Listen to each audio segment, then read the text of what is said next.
it's dolltr, and in today's episode of A Trick a Day, we are taking a look at inserting EQs in Logic. So over here, I've got this drum beat. Let's take a listen to it.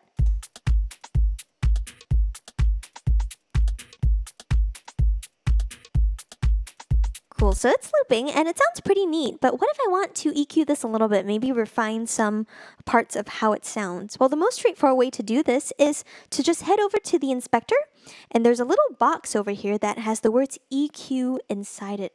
If you click on that, a channel EQ instance will immediately come up, and that's probably the fastest way to get some kind of EQ going. Once it's up already, you can see a reflection of the shape in the EQ box that previously said EQ. So now you'll see how the EQ actually looks like as far as like a shape goes. Let's see if we can introduce a couple of filters and maybe some dips, and kind of doing this randomly at this point, but let's just see what I come up with. And you'll notice that, in the EQ section, we are also seeing that similar shape being reflected. So now we've got something like this. Got a little bit of that low end removed. Not sure if I want to do this super drastically, but that's just an example of a really quick way to bring up an EQ in Logic. There's another way that you can do this, and maybe let's see if we can explore that. I'm going to close out of this window and instead head back over here to the inspector. So I've got this first instance of an EQ. What if I want to add on an additional EQ? The other way to do that would be to click over here underneath the first instance of EQ and insert another audio effect or another plugin behind that.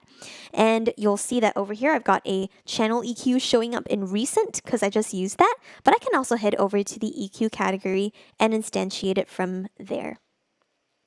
So now I've got two EQs. Maybe this second EQ I can make a little bit different, but that said, you will only notice that the EQ shape in the inspector only reflects the first EQ. So if you have subsequent EQs below that, they won't necessarily show up visually, but that doesn't mean that they aren't there.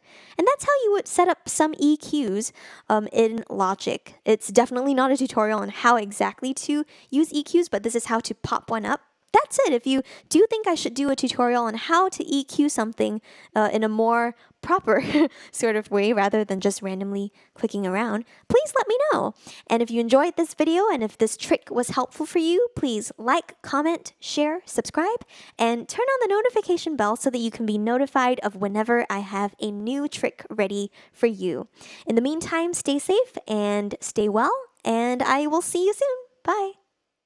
dolltr.